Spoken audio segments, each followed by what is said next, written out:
Thursday, August 14th. Welcome back to Damon Bruce. Plus, that is our good friend Sam Batesh of Thinking Out Loud with Siciliano and Sam. And it's good to see you, brother. Double dipping again. We're getting greedy. You know what? It's just these are the weeks I will remember. All right. Sure, Levi's in school and he's becoming a 4-year-old. There will be other markers on my calendar, but Hell Week is something that's considered, right, in football when you got two-a-days, right? This is essentially two-a-days for you and me. That's what we're doing this week, and I am loving two-a-days as we enter the season. You and me, the more I see you, the better. And what a reunion we had. For those that missed that stream, please check it out on Damon's channel. Check it out on my channel at Thinking Out Loud, Siciliano and Sam. But the 4-box of JT the Brick, Larry Krueger, Damon Bruce, Sam Batesh, that was, for those that just dream about days at KNBR gone by, that was a glorious one. That was an awful lot of fun. It really was. Now, obviously, look, we know what's going on in the world while we're doing this live stream. We got 49ers and Raiders out on the field in Henderson, Nevada right now. And I don't even want to see that. Joseph Ehrenberg, I don't even know what to believe. West hyperextends his knee. If that's real, if CJ West just hyperextended his knee, that's the single most 49er thing available. I mean, it really is. It's amazing. It wasn't worse than that. If we're being totally honest, this is the most ridiculously injured football team possibly of all time. We'll get into all that in just a second. But I'm really not here for the breathless. Brock Purdy's 2 for 2 and he's 11 on 11. He's 2 for 3. He's 3 for 6. That is a fade touchdown to a player who will be cut and probably not even play when they do this on Saturday. I'm kind of over training camp. I really am.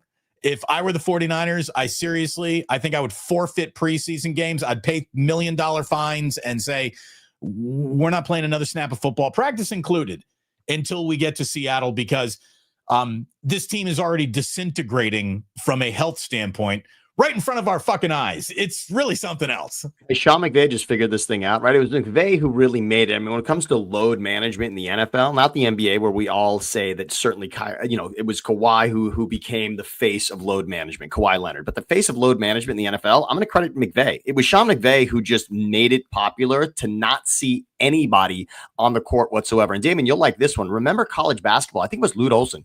Lute Olson, for what was then the Pac-10 tournament when he was running Arizona's program, he used to basically forfeit the Pac-10 tournament, knowing that the NCAA tournament was more important. He tried to put his team in position to be the top-rated team, the top-seeded team heading into that tournament, and then he would just punt on the first game and not try to win that tournament at all, knowing that for the season resume, they'd already done what the committee should have to see, and he didn't want to injure anybody in that tournament. And so look at it this way. When you really talk about the concept of every game matters, true, conceptually, but every game also is not created equal any longer. I mean, all you need to do is look at dynamic ticket pricing to figure that out. Some of these games are tangibly more valuable than others, according to the very team that is hosting said game. And the world of, I remember getting tickets to Cubs games knowing that a bleacher ticket was $17 for any game, any single game on the schedule. Did not matter when, opponent, day of week, a bleacher ticket was $17. And that's the way it was. We do not live in that world anymore. Things are not nearly as open and honest, especially, Sam, when it comes to head coaches and coach speak. And you and I have done a million press conferences, either covering, attending, producing, asking. There's nothing about an NFL press conference I haven't seen. Therefore, there really isn't that much about an NFL press conference I even trust anymore. But every now and then, maybe in a non-press conference situation, somebody decides to open up. And instead of it being an interview, there's an actual honest conversation that takes place. And this is where we are starting today's show. You and I go over a lot of stuff. We got a lot of stuff to get to today. But I want to start with Kyle Shanahan being honest in a way that we're not really used to or accustomed to. Sammy, he was with Sirius XM NFL channel. Channel 88, by the way, on XM, which, by the way, I consume a lot of this channel. They do a very good job. I mean, this is the equivalent of NFL Network on the radio, Okay. and they have a way of making the NFL feel urgent every single day. So it's not surprising to me that they've got this soundbite. And the only thing I want to say about this is NFL head coaches have made headlines in post-game press conferences. The rarity of a preseason soundbite being this important, I just want to say this right now, I think tops the list for me, what we're about to hear. Kyle Shanahan will be, for me, perhaps the most memorable thing I've heard before a game and before a season. Kyle being an honest Manahan, if you don't mind me saying. Sorry about that. That's terrible. I love that. No, I love what you did there. I had to do it. Look, we're going to stop and start this a little bit. We're going to play stop and start. What do you think about that? But this is Kyle basically summing up where the franchise is right now and what going into this year reminds him of. And it hardly is a hearkening back to years that were in the Super Bowl. More like these are the years that remind him of what the team was like before they went to that first Super Bowl in 2019. Here is Shanahan on Sirius XM NFL radio. When we got here in 17, we knew we had a roster that we really had to completely change over. And, in the first year, we changed 10 out of 11 guys on offense. Joe Staley was the only one who remained. And on defense, we did 8 out of 11. So we had a big turnover, and we did it all with we did it all with draft picks. And to me, you don't hit on every draft pick, but we hit on a lot, and we got some difference makers in there. And that kind of became the core of our group from 19 all the way till now. I'm just going to pause it right there for the first time, Sammy, because, let's remember what an abject disaster the San Francisco 49ers were before Kyle Shanahan walked in the room, what he had to do to clean up and turn over that roster. It was to the point you and I always talk about you can't add that season if it helps an argument. You can't subtract that season if it helps an argument. You and I talk about that almost every week, every time we do a show together. And a guy who would subscribe to that for sure was Ray Ratto. But Ray Ratto would insist, if you're really evaluating Kyle Shanahan, you almost need to take his first 2 years and just flush them, because that's as dramatic of an NFL rebuild as you can go through in just 2 off seasons. Look, the problem is you can't take those seasons away. They count as wins and losses. It is impressive, and especially here's why. Look at Gruden's first year with the Raiders in the first stint. We're talking about Mike White and Joe Bugle, who he followed, okay? So you're looking at it's stints of Raiders coaching that will be forgotten in the annals of history, right? Just completely wiped out and forgotten. And then Gruden changes it all. Think about what Shanahan came after. I believe this is Tom Sula and Chip Kelly. Am I right about that? Okay? Yeah. So let's just go back and think of now. Kelly will be at least remembered a little bit because of how poor it was, and Tom Sula will have the greatest soundbite, perhaps, maybe, of any head coach heading into a season. The only thing that Chip Kelly did well was manage what was, from a PR standpoint, an abject disaster, and that was the Colin Kaepernick situation, the taking the knee during the anthem. Yes. The only thing Chip handled well was reacting to that publicly. And so those 2 chapters of 49ers football, which is just, again, they won't be forgotten because you cannot forget those at all. But for Shanahan to come in after that and build what he did, yes, I'll go with Ray Ratto. Let's credit him. Let's say perhaps that those 2 seasons don't need to judge everything that he has done, because what he pulled out of those ashes was quite impressive. We go back to the sound. So Kyle basically saying, hey, when I got here, we had a massive rebuild, and we'll pick it up from there. And we brought in a couple of different people with Christian and Trent that we did through trades. But everyone else has kind of been homegrown and through the draft. And fortunately, we've been able to keep some of those guys. And that's, to me, the biggest difference between now and 17 is that some of these guys that have been here are still here. And we got a group of players, whether it's 5, whether it's 7, whatever it is, that are difference makers. Some borderline Hall of Fame players, too. But when you look at the rest of the roster, that's what reminds me a little bit more of 17 and 18, that we need to add a bunch of youth. We need to get guys who are younger, so obviously we can afford to keep some of these players. All right, pausing there again. Yep.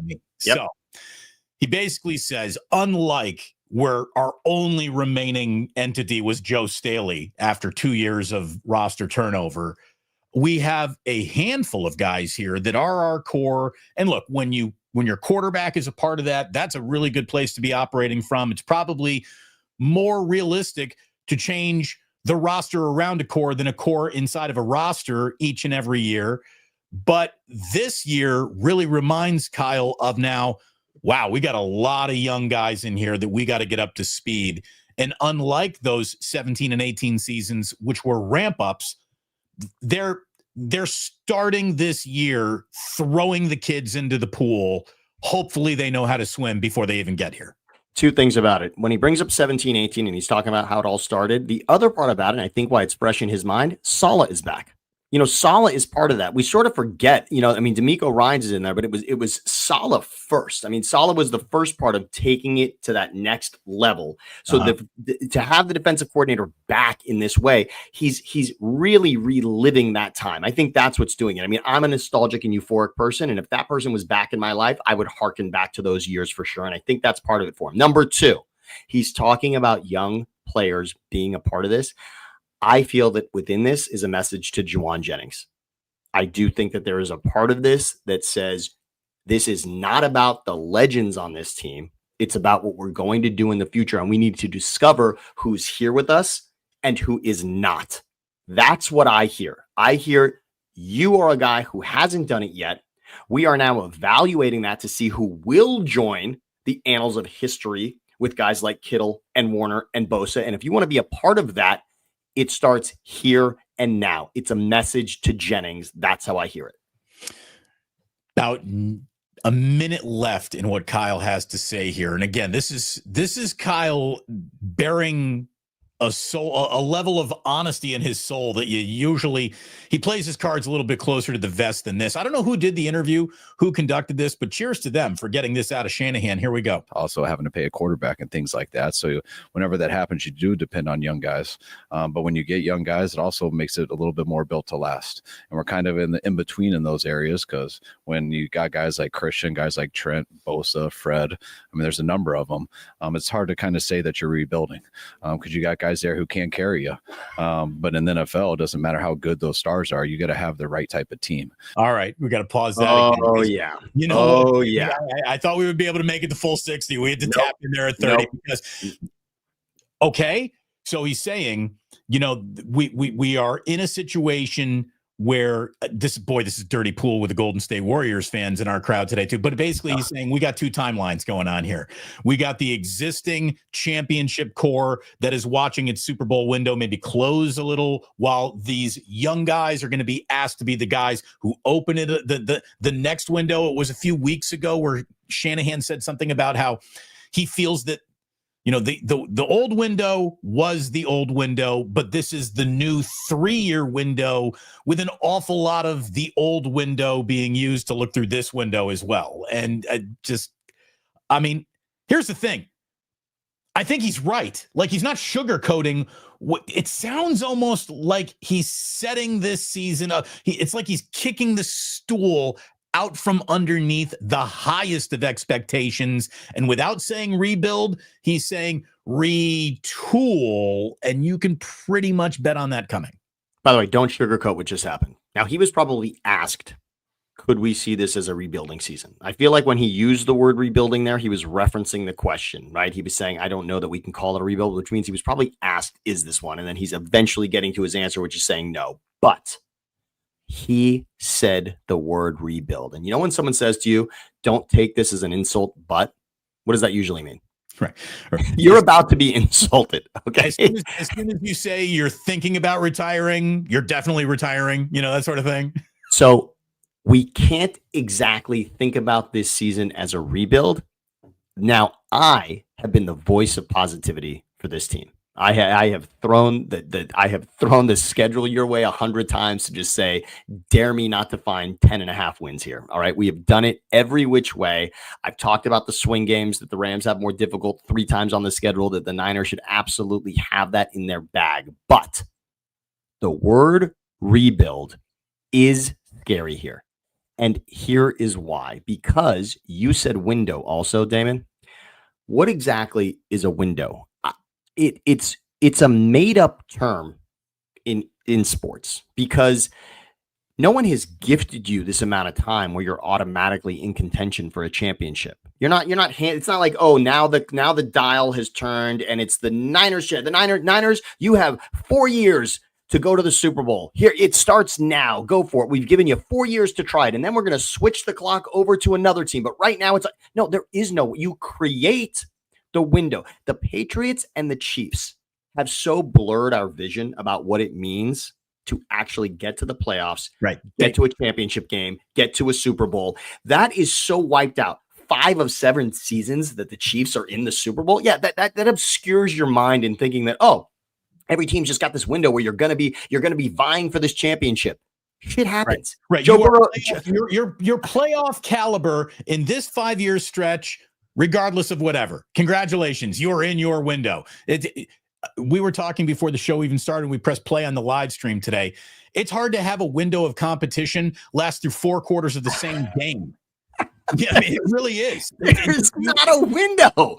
There's just not. You're either putting it together for that particular season with that group of players, or you're not. Even you want to say the Eagles have been in the Super Bowl 2 of 3 seasons. Okay, great, good for them, and they won 1 of them. Right in between that was arguably the greatest collapse the Eagles have seen from being good to being irrelevant. It happened in the season in between.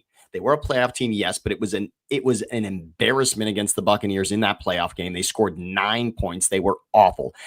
That is sandwiched in between 2 Super Bowl appearances. There is no window. Each season, you have to put it together, and it's all got to line up right. Joe Burrow has been up for comeback player of the year twice. Do you know what that means? That means that twice he has had shitty, forgettable seasons for his team. Twice in the Joe Burrow window and era. 2 times the season before was a fucking disaster. Due to play, due to injury, his injury, others' injuries, really doesn't matter anymore. The damn window did not care who was responsible for things not going well in any one particular year. Okay. Wrapping up, final 30 seconds of Shanahan. And we know we got some young guys that haven't done it yet. But that's what's so big about this year. It's what's so big about camp is we're finding out a lot about these guys every day. And it'll be interesting who ends up being a part of our 53, which to me is more open now than it's been in about 6 years. But even on day 1, that's not going to be it. Like week 1, I expect our team in week 12, week 13 to look a lot different than it did in week 1. And my whole goal is that we get better throughout the year and find a way to hopefully get into those playoffs. And once you get into those playoffs, then you got a chance at anything. Okay. Now, I am sort of a Moneyball Billy Bean believer to an extent of the job of a general manager is to get your team to the postseason. And what happens there is a little bit of a crapshoot. I kind of believe that. I do. This guy just asked fans 2 things that they're really unprepared to do. 1, be patient with your rookie class, and they will be better in week 12 than they are in week 1. And then, oh, by the way, be patient with the entire season once again. Be patient with the franchise once again while you're on like year 30 of waiting for a Super Bowl patiently. Patience is not a virtue of football fans in any city, especially now in San Francisco. So again, Tom Sula, Chip Kelly, those were not Super Bowl seasons, not even close, laughable. A storied franchise that has had completely forgettable seasons and stretches of seasons, but we are not in that now. With Shanahan, this team has been in the Super Bowl with a chance to win it. We've seen it now. We know what that looks like. It's happened with 2 different quarterbacks with Kyle, which is incredibly impressive. But here are the 2 things that happened in the last 30 seconds of what he said. He says this team will look different week 1 from week 12. Now, here's the bad news. Last season, the team did look different week 1 and week 12. And guess what?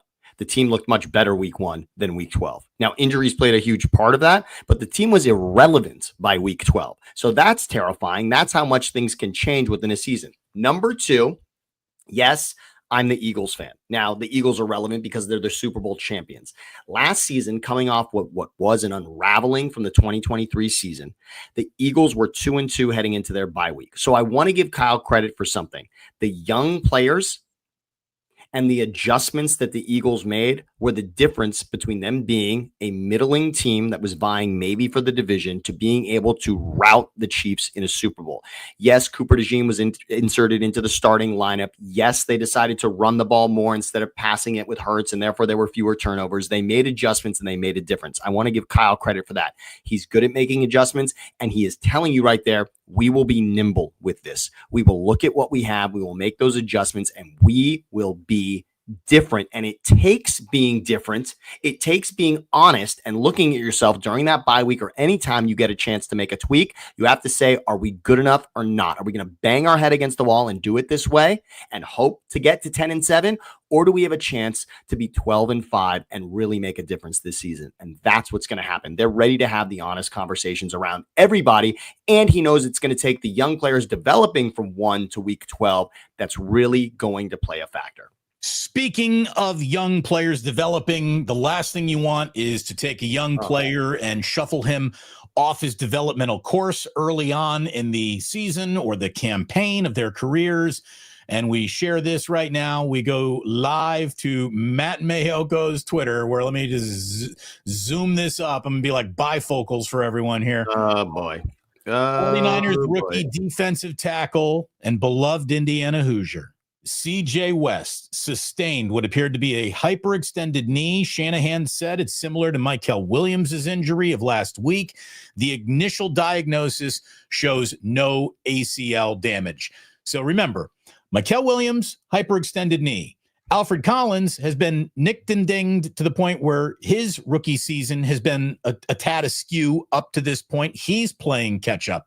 Now you got a problem with CJ West, who you were 100% leaning on to play a huge role in the start of this season. And he's one of the guys that you like counted on him doing it.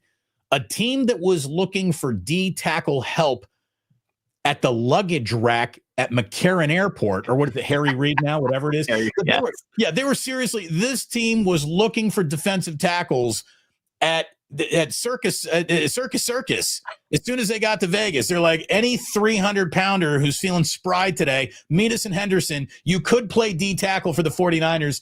It's hard to think of an injury to this defense that would be as, fuck, you serious as that one.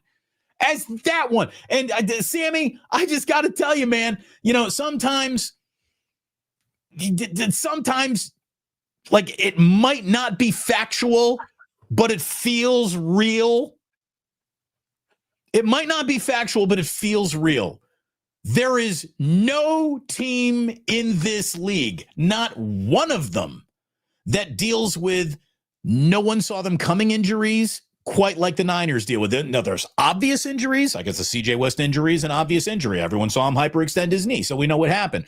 But the mystery injury to actually we saw the guy get hurt injury, it's like a 2-to-1 mystery to actual we saw it ratio.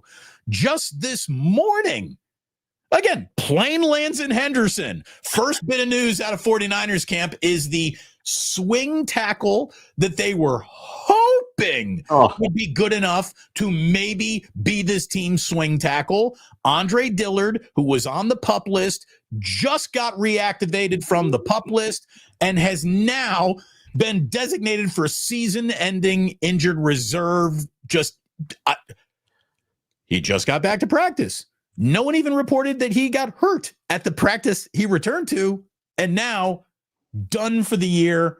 Again, another mysterious injury around the San Francisco 49ers. Now, it would be a little bit panicky to say, like, Andre Dillard's out. There goes the year. I guarantee you the vast majority of people in this chat didn't even know Andre Dillard was on the team. And 90% of football fans can't name a swing tackle on their favorite team. And no year hinges on a swing tackle. But yet again, the 49ers have an injury problem that is abnormal. And I've seen a lot of, Sammy, people are like, well, fire the trainer, stretch more. Well, look, believe me, they are aware of what we are aware of and discussing here too. They have tried that. They are definitely stretching for 10 minutes more. See if you can touch not just your big toes. Can you get to your small toes? Can you reach out? Can you grab behind your ankles? How really flexible? They've done it all. I'm sure they've ramped up training. They've ramped off training. I'm sure they've done calisthenics, plyogens. They've done it all, right? And they still, year after year after year after year, are comically injured. So you really hit it on the head when we started this, because you said, I hope Kyle Shanahan can find a way not to put these players on the field at all. Now, we can't quite do that because it really is the conditioning that's the most important part of what's happening here.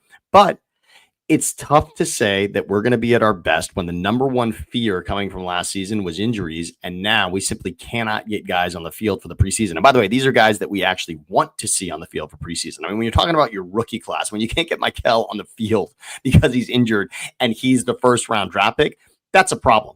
That's a problem. It's one thing if you're protecting your guys, that's fine. And look, there's a part of this that I guess could be, but the NFL is not fining guys for not being in preseason games. So you don't have to hide it with an injury. You don't need to do that at all. So these guys should be healthy, and they're not. And it's a problem because this fan base has a disorder based on last season. There is such a fear about injury now. Now, the only good news is this, Damon. The guys we're not talking about being injured, McCaffrey, Purdy, Kittle, Warner. It's nice that it's not that, considering the season that we had. 3 names, they will lose at least 5 games to injury throughout the. I mean, like, you cannot assume.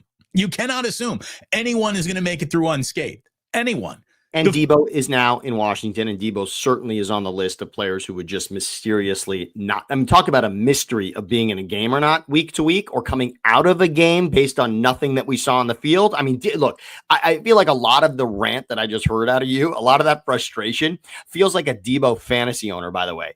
Debo Samuel was no more a mystery than anyone else I've seen in a Niners uniform. Debo Samuel would play a game, have a massive play as a running back, and then all of a sudden you wouldn't see him for the rest of the game. And we had no idea. He had a positive yardage play and then comes out of the game and then is wearing a sweatshirt. Nothing was more frustrating than that. That was a mystery. Debo Samuel was a mystery, and it's part of this condition that we're talking about. He got pneumonia last year. You just can't make it up. By the way, I hate this. I did the Who the Fuck Gets Pneumonia in 2024 show. Okay. Did you get a list? And then Ricky Henderson died of pneumonia. Okay. Yeah. But anyway, here. So Chef A, great to see you, Chef. So are we saying we're doomed this season? No. Your season cannot be doomed before a snap has been played. But I will say this. Last year, we did everything we could to possibly ignore every ominous sign, as Mike Silver called it, the summer of bad vibes. We did everything possible to whistle through that graveyard until we were all 6 feet under. It feels like right now we are wetting our whistles to do that whistling through the graveyard again. I mean, at some point, ominous signs. And, the bag of chicken bones and the way you hear them rattle, like, I didn't really want to factor the entire season's hope on a bag of chicken bones by a witch doctor. But the chicken bones don't sound very good right now. It's not great news. But as I said, until I see the first team out there, I don't want to judge anything. Right now, I don't think Ashton Genty is going to be an abject failure in this league because he's technically on the board for -1 yards in a preseason game in his debut, right? And I also don't want to say that Shedeur Sanders needs a yellow jacket for Canton based on what happened in one game on a Friday night where he was thrust into a starting role and threw 2 touchdown passes. But you and I are talking this week about this team heading into this season, and all we can judge it on is one game we've seen, which, by the way, I want to give credit. And a lot of what you and Larry did on Sunday to come off that Niners and Broncos game. I want to say that for a quarter, this team looked good. For one quarter, the Niners were looking the Niners were looking good for a quarter, and it got remarkably bad after that. And I even want to say defensively through that quarter, it was special. I mean, we had Saleh jumping in the air, chest bumping players. I mean, I understand Chase Lucas is not going to be up for the defensive player of the year, but there were moments. So at least I have to say, you and I can't come on here and tell Ehrenberg and others to calm down if we're going to now sound the alarm on Andre Dillard. We don't want to do that. It's more about the fact that Shanahan admitted that this could be a rebuild. I mean, that is the truth. And that is based on what he experienced last season and part of what your frustration is. You know who's more upset than you that players aren't on the field? Is a head coach. Imagine you spend all night. Damon, you and I do it. Imagine you and I spend all night prepping for something we want to talk about today, right? We spend all night, okay, let's do this, and then we show up the next day and somehow none of those topics are available for us to discuss. Wouldn't it be something else? Would that be fun? Like, what would we do? We'd stand there and say, what the fuck is going on? So he plans an entire practice, an entire scheme, an entire game plan for a preseason game. And again, what's harder than the preseason? Because you have to choose, well, who's available? The preseason is all about who's actually going to be on the field. That's the navigation of a preseason game. Who do we actually have to play these 60 minutes? And he's showing up every day and being told, oh, yeah, not that guy. He's having shitty conversations with trainers who are saying, yeah, it's not a go. Well, it's not a go. It's not a go. It's not a go. The single most plug and play rookie on the team hyperextended his knee today. You sure hope he can put it together in his first year.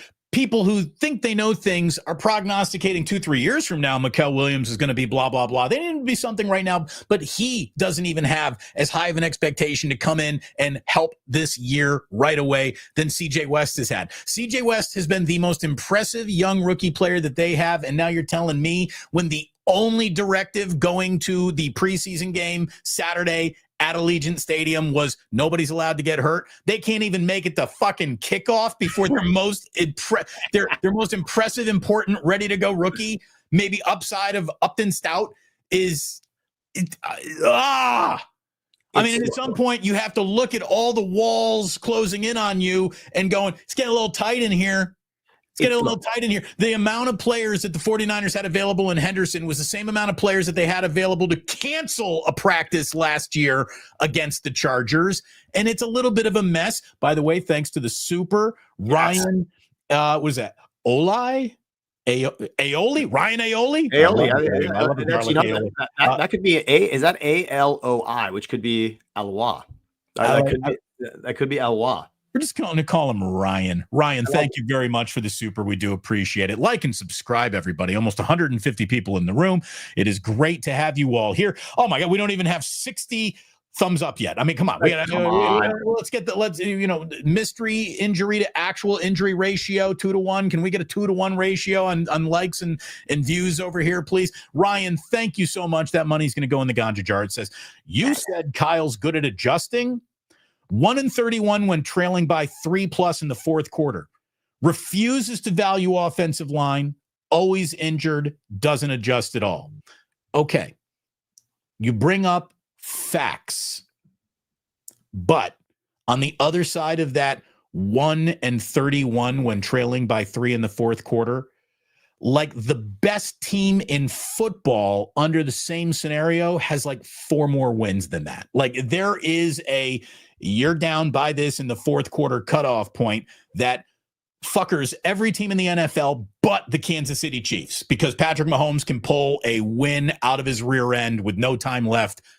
Ask the Buffalo Bills. And again, I'm even going to say that my conversation about adjusting was not in-game adjustments. My comment about adjusting was mirroring what Kyle said, adjusting from week 1 to week 12. I was talking about being nimble with the players that you have. And last season, what they learned last season is what you have to do, the turnstile of players that you have to go through to make it work sometimes. What happened at running back to them last season, think about what Kyle had to go through to just get players on the field. There are adjustments happening, and Kyle Shanahan is good at adjusting rosters. He's great. Look what he does with different styles of quarterbacks. Look what he does with different styles of running backs.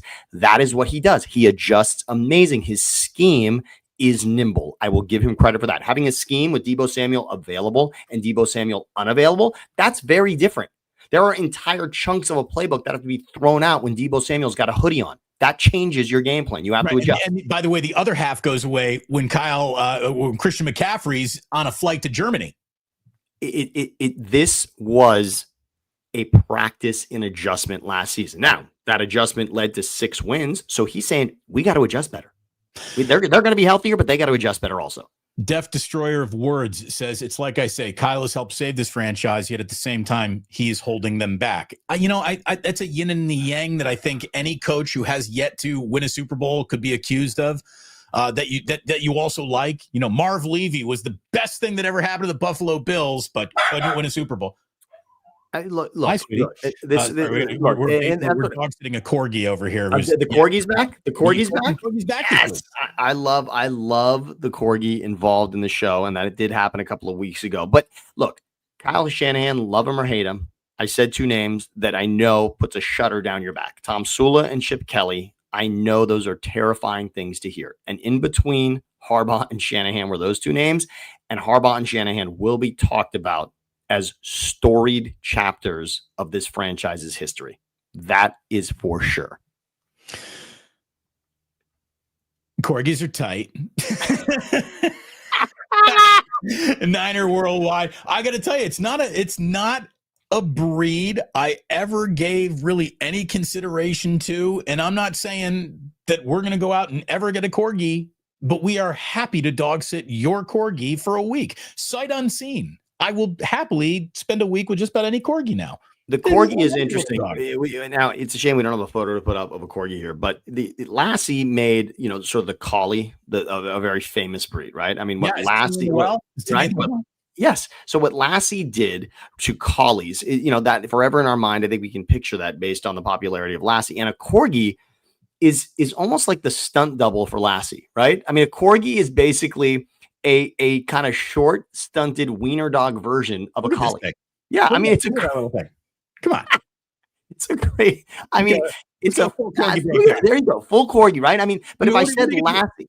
What do you got when one of these is running around your house right there? What are you supposed to do there besides pick it up and love on it? Look at that little guy. Permanent Lassie puppy forever with the corgi. I think you're right. Corgis are tight. It was well worth a moment today. By the way, if you put that corgi in a Niner jersey, even though that's a still picture, it would be hit by a car within 3 minutes. You're horrible. You're just horrible. But available for week 1. Just not on the practice field. Available for extended 4 adorable, stocky little corgi legs, every single knee hyperextended, all 4 of them. But progressing. Yeah, trending in the right direction. Unbelievable. All right. Let me tell you what I need. Give me a sandwich. Give me a sandwich, please. Let's talk about what you're doing for lunch today. Let me tell you about my good friend Ike, and believe me, he has something for you with my name on it, with several names on them, and then you look at the ingredients, and then you pick the name that's got the ingredients that you like, or you can just make it all up yourself. The options go to infinity at Ike's. It is delicious. I hope you live around one. It is the second week of National Sandwich Month. If you're already a Love Rewards member, he's got a free combo waiting for you right there, waiting for you right now. He's already given it to you. All you got to do is use it in an online order. We love Ike's. Ike's has been supporting us since we kicked off here on the Plus, and we thank them very much. I want to say something about Ike's, by the way. You could go to a sandwich shop without a menu, right? You can go to any sandwich shop that didn't have a menu at all, and you would know exactly what you want. You could tell them based on what the ingredients are mostly going to be, your sort of bread meat combo, then what do you want on the bread, right? You could do it without a menu at all, and yet the Colin Cowherd meat sandwich. Yes, the meat sandwich, right? Yet Ike's has the most extensive menu for a sandwich shop. I'm going to say that I would love for people in the comments here to find one that is more extensive. That menu is so impressive at Ike's. It's almost too big. I've had this conversation with Ike. I'm like, is there such a thing as too many options? Are you overwhelming? Like this is a problem a lot of people have with the Cheesecake Factory. Their menu is in your phone book. It is, and I want to give Ike credit though, because the creativity that it takes to come up with that, and it opens you up to thinking, oh wait, I do like that. I do like that combination. I've never tried that. There's a beauty to Ike's in that you feel like it's an adventure. You walk in, because a sandwich can be a turkey sandwich that you have all the time and you know it's good and that's fine. But Ike's opens you up to, you know what? I'm going to try that. That sounds pretty fucking amazing. Pretty good. How about this? The whole, do you think you can put a mozzarella stick on that? It always works. It's a yes. It's a yes. Many mozzarella sticks on this sandwich all of a sudden. Again, get your free combo. Do it at Ike's. Sign up for that Love Rewards program, and I sure hope there is one around you. It is the fastest growing. It's one of the fastest growing restaurants in the restaurant world in America. Hopefully there's one coming to you soon. By the way, there is only one Dubliner on West Portal, and there is only one Kenny pulling the best Guinness in all of San Francisco. And there are several Muni lines that will pick your drunk ass up and drop you off right at the Dubliner West Portal. Don't even think about it. Go. Especially with this Giants lineup, you're going to need a drink. Especially with all these injuries for the 49ers, you're going to need a drink. Dubliner West Portal, we love you guys. Thank you so very much for sponsoring the channel. Thanks to all of you for watching the channel. Like and subscribe on both of these channels. Never forget, Thinking Out Loud, Siciliano and Sam needs as much love, if not more, as they're growing this bad boy than we do over here. You go ahead and you give him likes and loves and hearts and kisses and all those thumbs up and all of that crap. Thank you very, very much. Let's see. What do we got here? Yes, Thinking Out Loud. Oh, you know, you did that. Right. You did that. Right. Who's that guy? That's all right. But thanks for that. We appreciate it. There we go. This is a good one. I saw that one too, and I was hoping you'd get there. It's interesting. Damon, seriously, I had to turn you off because you were going over the top on everything. Dude, relax a bit. Cam's dad, go ahead and watch whatever you want. If you see me telling you the house might be burning down, that's the first and only person you should listen to. Because all these other false alarms out there really don't know. There's a lot of bullshit sunshine. There's a lot of overarching negativity. I am telling you that these injuries have now reached a point in this preseason to where you can see how the regular season starts to come. It's all right there. It's all right there. Am I overreacting? Get back to me in week 8. And hopefully you're right. I'm overreacting. And Trent Williams didn't miss a game, and Colton McKivitz didn't miss a game, and we wouldn't have given a shit about Andre Dillard's presence on this roster no matter what, because everyone stayed healthy. I'm going to tell you this right now. If everyone from here on out stays healthy on the 49ers, they're going to win back-to-back Super Bowls. If George Kittle gets hurt, bye-bye. It's all gone right there. Just that right there alone, a significant injury to him could throw this whole year off kilter. So it ain't great right now. It ain't great. We don't do let's panic together broadcasts and live streams over here. If you're feeling a little sense of urgency, that might be because football season starts in 21 days. It's happening, by the way. Nobody knows more than an Eagles fan that the season is opening on a Thursday in 3 weeks from 21 days. Today. The 49ers kick off 1:00 Sunday, Seattle, in 24 days. 24 days. It's here. What do you think they should do with Juwan? Yeah, they're not even close on Juwan Jennings' contract. Guess what is close? The start of the season. That's what's close. Well, at least we figured out Tanner Mordecai will not be the backup quarterback. Don't have to worry about Tanner. So that's okay. Don't have to worry about Tanner. There's not a lot of mystery there anymore, which we had great hopes. That was interesting for a moment, and it flamed out awful. But there are big decisions that need to be made, and I will put my full faith in Shanahan and Saleh. I know I already made up the t-shirts and the hats for Shanahan Saleh, the presidential campaign that's coming your way this season. Shanahan Saleh is the rematch that we all needed. We need that partnership back again to just level everything. And yes, here and there are flags that are telling us it may not be quite what we want. But I'm gonna lean back on the schedule, Damon. I'm gonna simply say that because of what the schedule has given the Niners to start this season, it's going to be okay. I also agree with something we said yesterday. Could you imagine though? What if not only does look at this? What if there's an early season problem, and all of a sudden the good start that would just bank you a great? What if you do go 1-3 to start the year? You're in a lot of trouble. Any team that goes 1-3 to start the year is in trouble. You know, I'm just telling you, man, this is this is all hands on deck time right now for the 49ers. Like, they better start bailing themselves out of the injury boat and hope that not another wave of injury comes crashing into the boat, because that's how the damn thing capsizes before you even get halfway to where you're going. Well, and much like the calf leads to the Achilles, as you lose one player, it sort of tears at the rest of what you have. Right. I'm not saying it's contagious. It's just that all of a sudden what that does, the domino effect of one significant player being out, puts pressure on others. And sometimes there are teams that really rise to that occasion. Last season, it did not happen for these Niners. There were just too many to sustain. So far, this will be okay. This team is going. I do think this, though. The Demarcus Robinson thing we mentioned yesterday, I do like the idea of right now getting him on the field, pushing that until Ayuk is back, which I think you brought up. Yes, I just saw Rashee Rice. Here's the thing, though. Rashee Rice said, you want to go to court? Let's go. Okay, let's go to court. Let's settle some things here, where Demarcus Robinson pled no contest. So I think that automatically triggers an automatic 3-game suspension for a DUI, and there's no manipulating when or where. I mean, Rashee Rice might not, serve a suspension until week 6, 7, 8, 9, whatever they come up with. He might play the first month of the year. It would be nice to have Robinson in while Ayuk is out, and then vice versa. Ayuk comes back, Robinson, you go serve your suspension. That would be nice if the timing could work out like that. But yeah. But for now, yeah, a lot. You said it. Kittle, it hinges on Kittle. I think it's going to be okay. I think the schedule offers the opportunity to start essentially slow. In other words, starting not up to our level is likely to be good enough to keep you above water through the early season. And that's just what that's what this schedule has afforded the Niners. That's what the terrible finish last season gifted to the Niners for this season.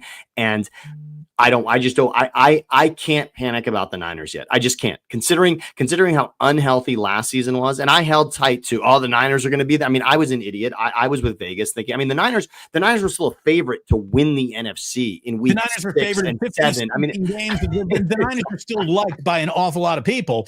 But those of us who are close enough to the team to actually look at them are starting to see the cracks that it all still slips through. And as I said earlier this week, I don't like to, this is why it would be hard for me to be a comedian. I feel like once you tell a joke, you need to retire it. You just can't keep on telling the same joke over and over again. Like, once I come up with a really good line, I don't like to bathe in it and retire. I kind of retire, but I really mean it. Sam, you can forget about the Rams. You can forget about the Seahawks, the traditional rivalries of the Cowboys, the Packers, or every decade you get one Giants 49er game that means something, feels like it's got a lot riding on it.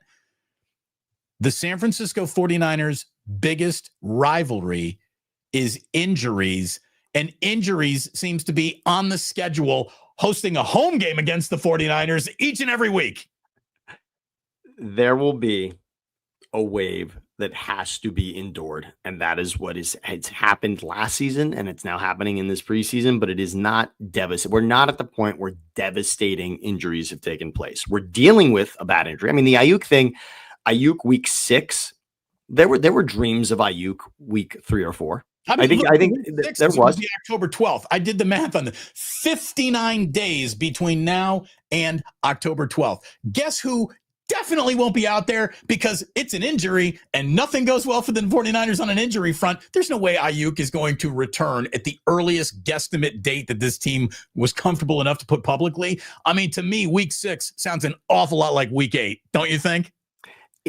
Even week 6 is upsetting and should be to Niners fans. Week 6 is still a little dangerous. Your season is in the balance week 6. And then I also want to give credit to the Rams, who started very slow last season. I believe the Rams won. They were definitely 1-3. I can't remember if they were 1-4, in fact, which I believe they were.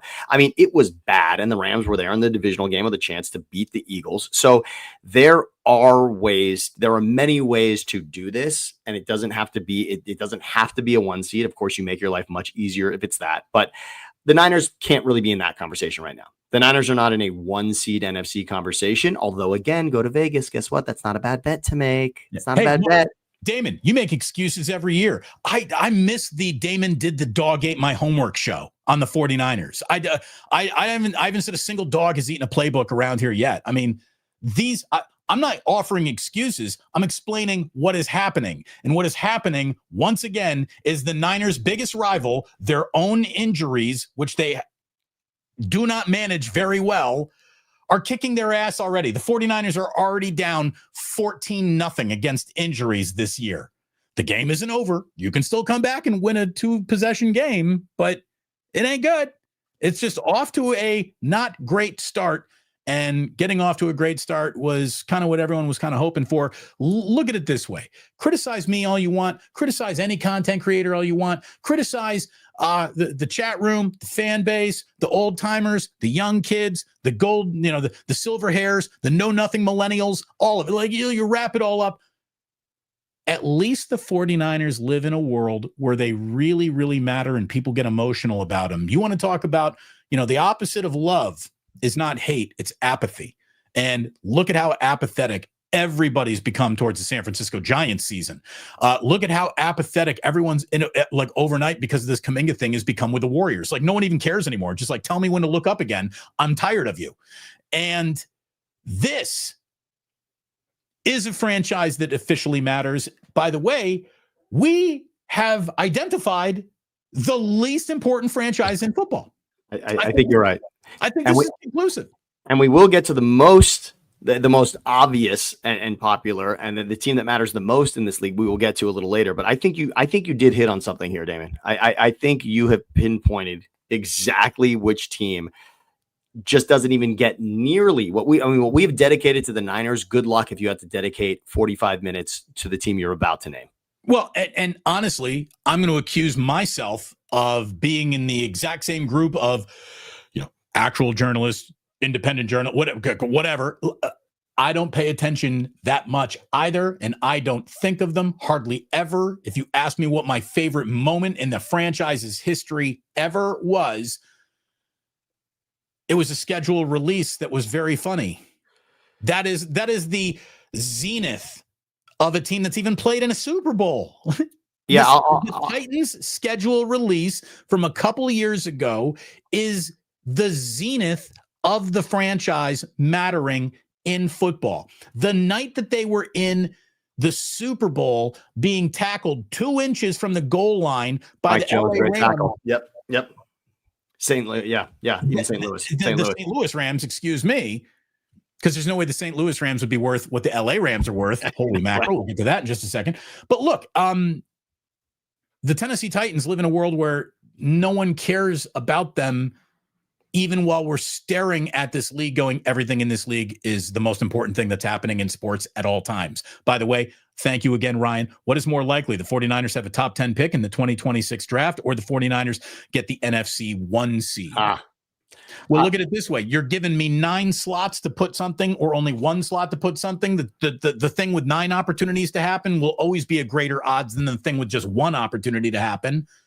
But I'm going to tell you right now, I don't think either's on the table. I don't think the Niners are going to be that good, and I don't think they are going to be that bad, even if things do start going wrong. I think there are enough, like you said, Shanahan and Saleh salve to put on whatever the burn is to get them through this year with a level of respectability. I don't think they're going 6-11 again. I don't. That it's impossible that they would fall out of bed with 7 wins just based on the schedule. I'm sorry, but that's going to happen. But I'm glad you went where you did in regards to the Titans, Damon, because I really want you at this point to share the title of an article that you and I found, and it really ties into the Niners. I mean, what we spoke about earlier was a window of opportunity. And what the Titans, what this story did such a good job of was piecing together. Now, again, you see it there, 21-minute read. So good luck. But please, this is a great piece by Jordan Dajani. This is so good because it's a timeline that you've forgotten. I mean, even as an Eagles fan, I've almost erased the chapters of NFL history where A.J. Brown was a tremendous Titan. I mean, think of it does A.J. Brown register to anyone outside of Nashville as a Titan? It just does not happen. Not anymore at all. I mean, it's that trade on draft night. He's an Eagles. He's with the Eagles. They go to the Super Bowl and lose. They go to the Super Bowl and win. And the playoff loss they had to the Bucs, he didn't play in the game. A.J. Brown, it's like his history in this league is what he did with the Eagles. Of course, he's a champion now with the Eagles, obviously, and he makes up one of the best wide receiver duos in the league with Devontae Smith. And yet, he was a stud superstar in Tennessee. Now, here's here's the trivia for everybody here when we talk about this story. So the article says the Titans went from number 1 seed to number 1 overall pick. How did it happen? So I want everyone to close their eyes right now and just say to yourself, last 5 seasons, number 1 seeds in the AFC. A lot of them come instantly to mind, right? We're talking Chiefs most of the time. You're thinking, wow, was it right? You're thinking, oh, was it the Chiefs for all of those? Maybe there was one where the Bills had it. Maybe there was one where the Ravens had it. You would probably put the Bengals in there, which it didn't happen. The Bengals did not. They are not in this conversation. By the way, the Bengals beating the Titans is how they got to their Super Bowl. Correct. This Titans team was at the pinnacle. Was, by the way, it's the year they had the 1 seed, wasn't even the year that the Titans ended up in the AFC Championship game. So there was a year they went to the AFC Championship game. That was different. They were not a 1 seed. They had to beat that season. They actually had to go on the road to get to that AFC Championship. So that was not, in fact, they beat the 1 seed Ravens to get to that AFC Championship game. That's what happened that season. And then the year they had the 1 seed, it was the Bengals who knocked them out in overtime. Let me read a little bit of this article. And again, we're not going to bog down in what happened to the Tennessee Titans because, as we're about to prove to you conclusively, no one really gives a shit about what the Tennessee Titans do ever.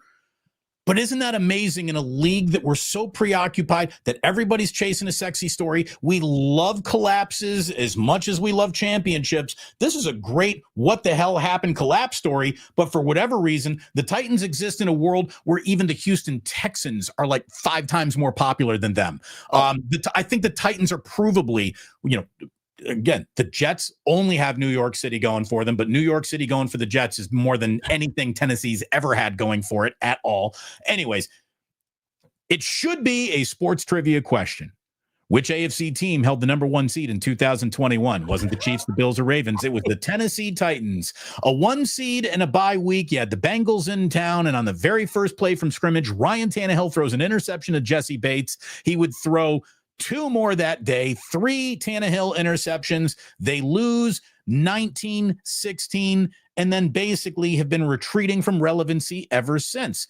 While the Titans never received the kind of attention that other teams like the Cowboys or Steelers do, they weren't always a rebuilding franchise. In fact, it wasn't too long ago, they made an AFC championship game. They were a 1 seed in a loaded AFC.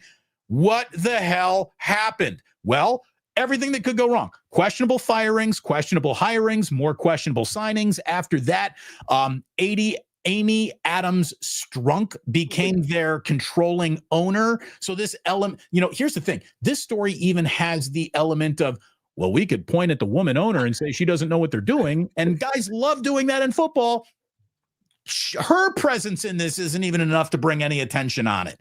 No. Everybody likes Mike Vrabel. Vrabel this, Vrabel that. Vrabel playing declining penalty chess against Bill Belichick and all this stuff. And Vrabel wasn't enough to bring the attention. Derrick Henry. The number 1 pick is a black quarterback. I heard we are pretty interested in covering those guys.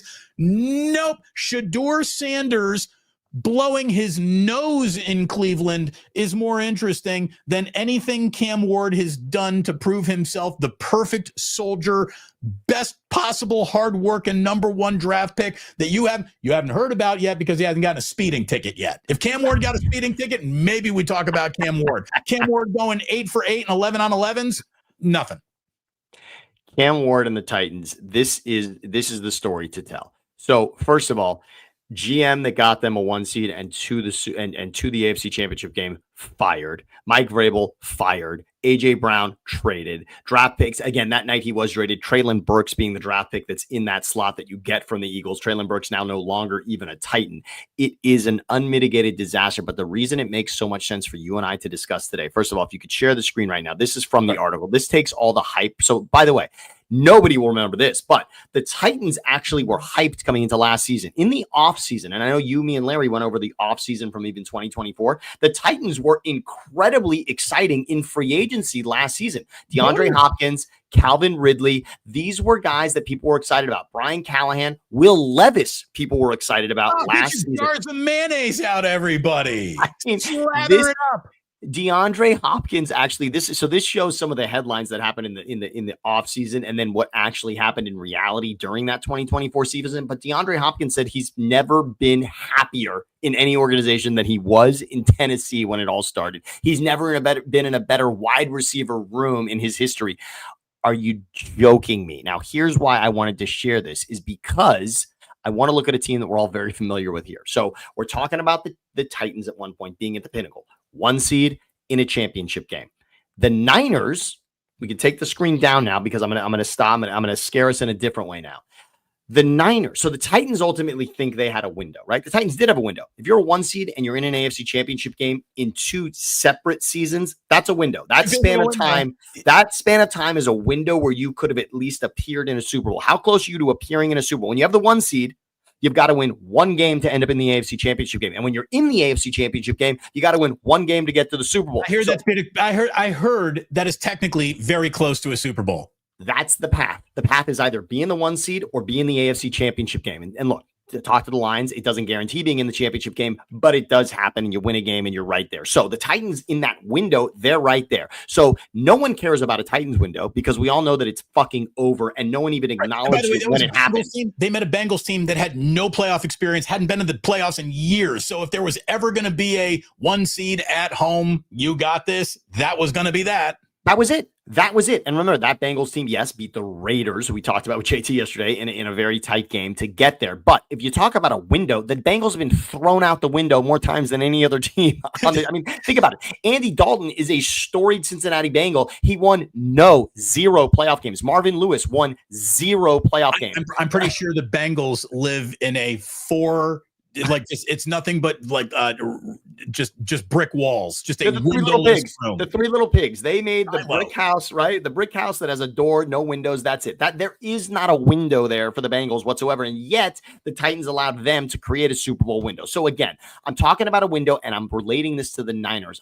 This is a cautionary tale in one thing. Yes, we're optimistic about this season, but it goes to show you that very quickly and very subtly these things happen. You're there in a moment where you think you're close, and the right move will get you over that hump, but the wrong move is a Jenga board pulling out the wrong piece and the whole thing crumbles to the ground. Now you look at it now and you say, well, yeah, they fired their GM and they traded AJ Brown. Now, of course, those things happened in a different sequence than I just said. They traded AJ Brown, then they fired the GM that got them to the AFC championship game. But that's what happens. All of a sudden, one move starts the whispers in the building. Oh, do we believe in John Lynch? Is this going to happen with Shanahan? Oh, I don't know. That's how it happens. And then you take someone who actually has created a culture within your organization, someone that is building towards what you really want. And sometimes the build doesn't happen as quickly as you think it should. And by the way, Nashville, who the fuck are you to say how fast this should be? But apparently even you said it's not happening fast enough with Robinson as your GM. And he cried at the combine for how upset he was to be a 1 seed and not make it to the Super Bowl. By the way, big boys don't cry at combines. That's also a rule out there. If you don't think there's any crying in baseball, wait till you get to the football. The Niners should look at this, okay? Now, Purdy is not a number 1 draft pick. He's the last pick, and that's your quarterback that you landed on to get you in this window. But now the Titans got the number one because of how shitty they handled things since they were in a championship game. And the Niners, we all know, have sniffed the Super Bowl recently. Right, what they're doing... Didn't panic. Exactly. And what they're doing in this window is key. And I got to give the Niners credit. They were close with Garoppolo, reset that, and went back with Purdy. That is impressive. Yeah, the Eagles went twice in 3 years, but that's Hurts and Hurts. The only difference there is 1 year he was on a rookie contract, 1 year he was making $50 million. So things do change. The Eagles managed to do it, but the Niners, I'm just saying, beware. This is the dangerous time. When you're close and you think we should or we deserve to be somewhere else, make smart moves. Make decisions the way that got you there. Don't overthink this. And the AJ Brown thing is certainly that cautionary tale for the Titans, because I think that's the beginning. That's when Derrick Henry starts to say, all right, well, you know what? I don't need to be here anymore. Players. You don't wave goodbye to really good players and keep your credibility when, there are some guys at a certain age where a cap casualty is definitely in play. Brown was not there yet. Now he is in cap casualty age. Yeah. The Eagles said goodbye today. Okay. By the way, let us go directly to outside of the, the Music City Miracle. Yeah, and I was going to give it that. Lorenzo Neal Amazing. Yes. Low. Love us some Low. Here we go to the Tennessee Titan all-time. Hold on, we got too many things up here. We got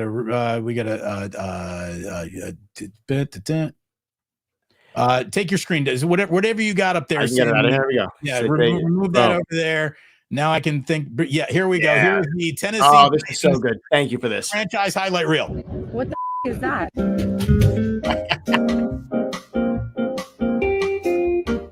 St. Louis Rams. Oh. Lightning McQueen. Lightning McQueen. Oh, that's just the football logo. The Boston Bobcats. No idea. Cowboys,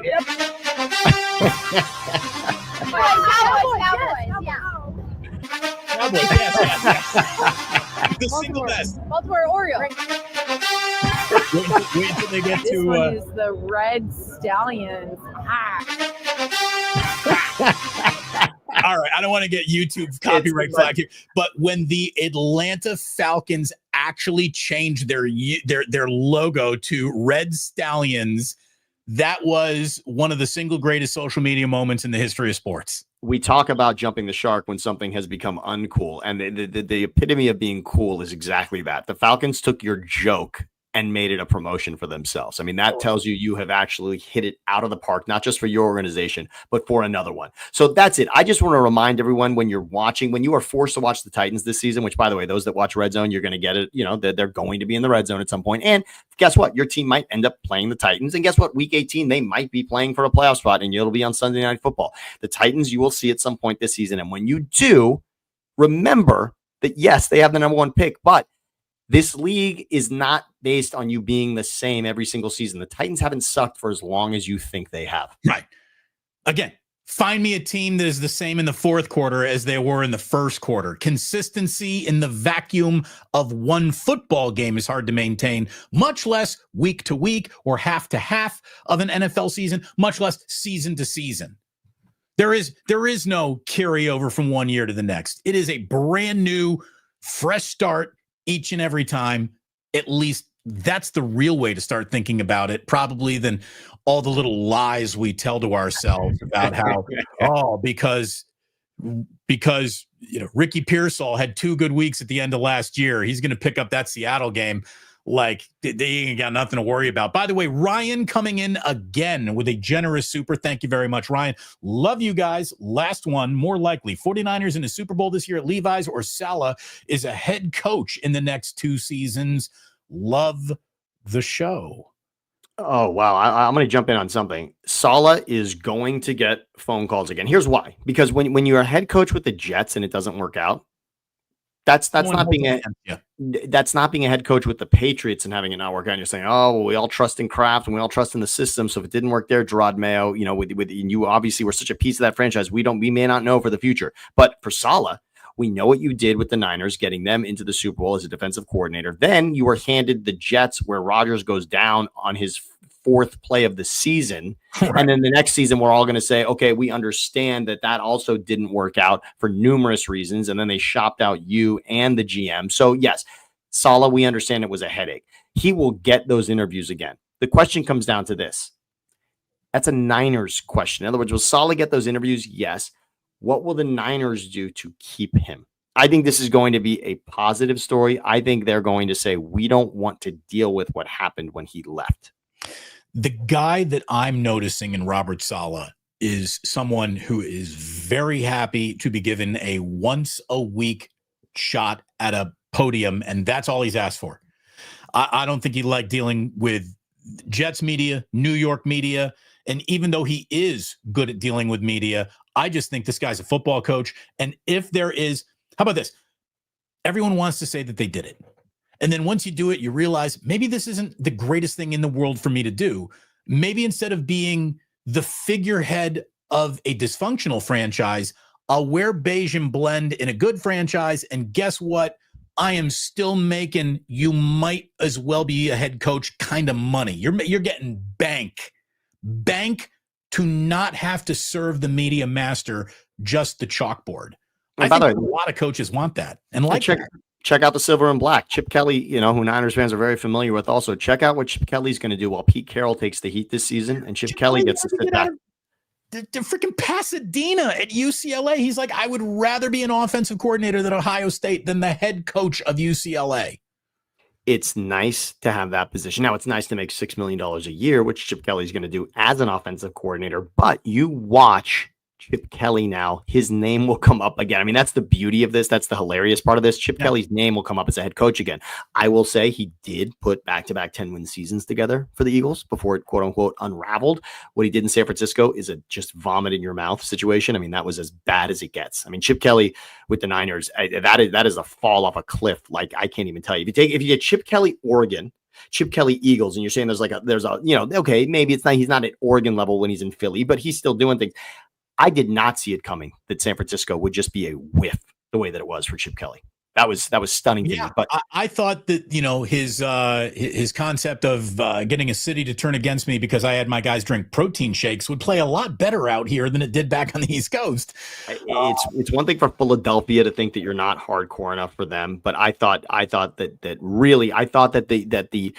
the Berkeley minds here in the Bay Area would really appreciate what Chip Kelly brought to the table. By the way, Ryan coming in one last time saying, I meant Saleh as the 49ers head coach. I don't see that. Well, that's bad news for the Niners. Right. When the Shanahan era is over, it will be a house cleaning. Lynch, Brock Purdy at that point is probably on the block, right? I mean, there will be a massive wiping clean of the chalkboard. And I don't think that Robert Saleh would be the one guy to remain. I almost think that there's like a loyalty to Shanahan a little bit that would prevent Saleh from doing that. I don't know. I see one path to that. Talk about bad news. This would be sort of your HR firing of Shanahan and Saleh, your interim head coach. That's essentially what I would see. That's really the only way. NFL releases a sequence of emails unbecoming to Kyle Shanahan, and oh boy. Then Saleh is the obvious choice for an interim head coach, a guy who's done it before. That's obvious and right there. I don't think it happens where you're saying Saleh is now capable of getting more out of this team than Shanahan has, considering his success is tied so immediately to Shanahan. I don't think teams think like that anymore. So the new franchise valuations came out. And look, every now and then I throw a dart at the universe and it sort of hits, but I was off by almost $1 billion. I said that if we were selling every single NFL franchise today, the Cowboys would sell for $12 billion, 12.8, almost 13. And let's be honest, they'll round that up to 13 if the Century 21 sign really went out there today. Cowboys are worth about 13 billion. What's amazing now is we have 3 NFL teams worth more than 10 billion each. Rams at 10.43. And the New York Giants at 10.25. And if that just doesn't scream location in real estate, I don't know what does. Again, how the Knicks maintain their status in NBA value and how the Giants have maintained their status is something else. Like, at least the Yankees are the Yankees. I don't get it with the Giants. Go ahead and put the list up there, Damon. I've got all 10 right there. It's up there. Just to let you know, the proximity's nuts. The New York Jets, who are, outside of, they're the Tennessee Titans in a better zip code, right? Yes, they are. They're the 8th most valuable team in football, 8.11. Congratulations to the Raiders, by the way, who are now 9th after being at the bottom of this list forever, 7.9. The 49ers come in 5th at $8.68 billion. By the way, that's why Juwan Jennings is asking for more money without regret. He's like, what, 8.8 billion? Yeah, you can do it. You've got it to spend. You've got it to spend. I love this list for a lot of reasons. I'm going to stick to the top right now. You said it about the Cowboys, and this was all predicated on the Niners selling a little bit of themselves and the Eagles selling a little bit of themselves. And that told you that their value was going to jump the way that it did. And we knew that number. The Dallas Cowboys have to be worth $2 to $3 billion more than the second most valuable team in this league at all times. I really believe that. And I would say the Rams, there is a little bit of a Kroenke Jerry Jones connection that is happening. They scratch each other's backs a lot, and that's what apparently got the Rams back to LA, was the fact that Jerry Jones was on board and was talking to Goodell about that. And they basically signed off on the idea that, look, we're gonna print money. If you get me a stadium of merit in Los Angeles now, along with what I have going on in Dallas, we're gonna be okay. That worked out. Certainly, it worked out beautifully. The Rams even won a Super Bowl in their own house. I mean, congratulations. That's remarkable. So the Rams are the team here that I think would have a shot. The Rams could catch the Cowboys. That's what I see here. I do see a path. And remember this, by the way, when that building, Jerry Jones has to say two stupid things about a linebacker, and they're worth $500 million more with every stupid press conference Jerry gets. Jerry ain't gonna let nobody go lapping them Cowboys. He got a glory hole to stick it in. It's and Jerry has an amazing way of keeping them up there. And even though they are the last NFC Championship team to make they are the only NFC team to not be in the championship game over 3 decades now. The fact that Washington made it last season took them off the list, and now the Cowboys are last when it comes to teams that have been to the NFC Championship game in this time frame. Everybody's done it in more recent years than the Cowboys last did it. And by the way, do you remember when Jerry got Los Angeles? Los Angeles. Colin loved that one. We played it all the time. We turned it into a drop. Los Angeles. And he does know it's got a ring to it. I think that's the opportunity, because that building, and remember this, by the way, if you were building a house and you had $2 million to spend on the house, which congratulations if you did. And you said, all right, guys, build my house for $2 million. Let me know. Look, if we come in under, great. If it ends up being a little bit over, we might be able to scratch something together, but I've got $2 million to build this house. If they came back to you and said, Sam, we're done. We want you to come see the house, and congratulations.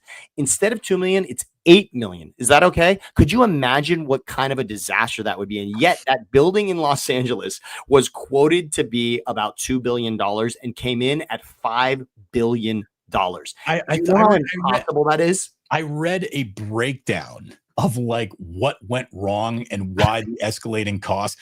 And I remember I saw some bill where they guesstimated that they spent $700 to $800 million on just pumping water out of the hole in the ground that they built for the damn thing. Because there are some football stadiums, when you walk in, you're already on the top row.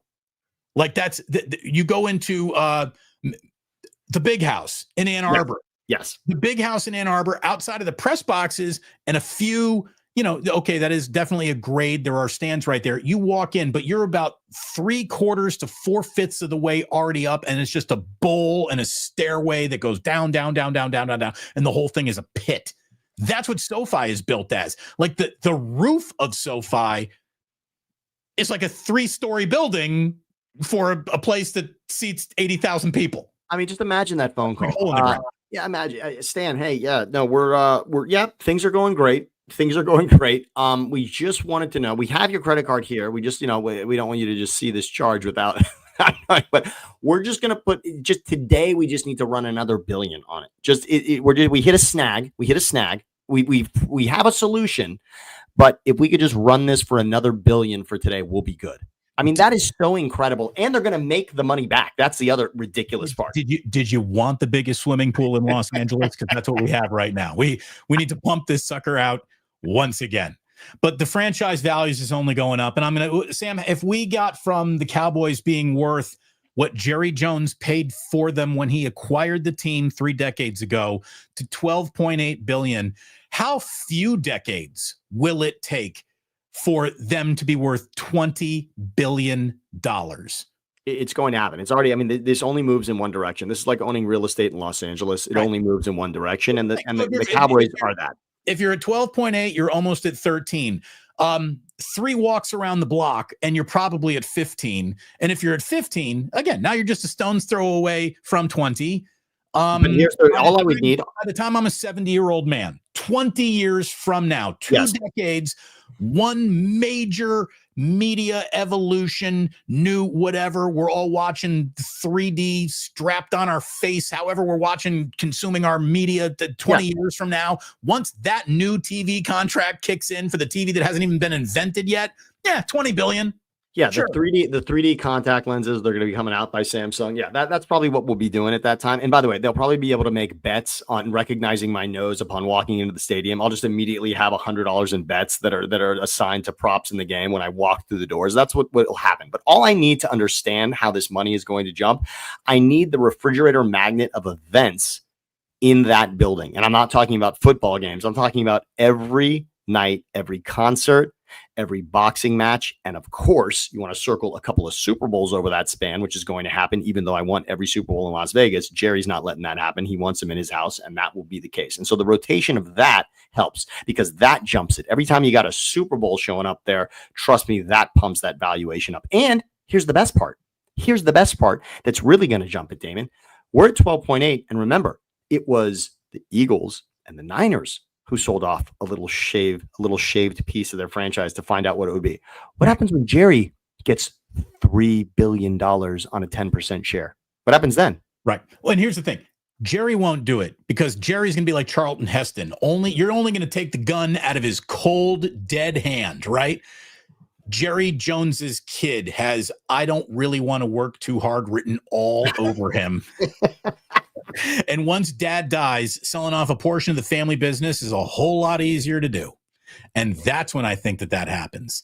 Well, look, whoever thought the Lakers would be owned by the Dodgers, but here we are. It's a weird, weird world.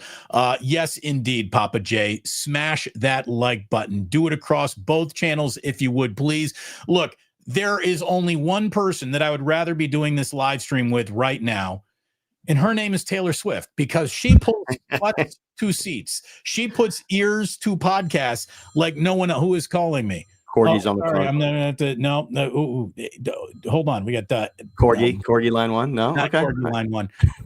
We need gutter repairs. So it was Ace Roofing calling me. By the way, anyone do gutter repairs? Can you give me? I will look at it this way. I will let you do a show with me every day for a week if you can come and do my gutters. Anybody out there in the gutter business? Damon, do you have a power washer at the house? Do you have a power washer? One of those that you put the hose to, and you're able to then spray in an unbelievable the power stream. washer is scrub harder, Damon. That's the power washer. The power washer is a revolutionary item. I'm going to think about that. When it comes to the D. Bruce birthday this year, I'm going to think the power washer. It is a glorious item. Nothing says you are past your birthday prime like you got a power washer for your birthday.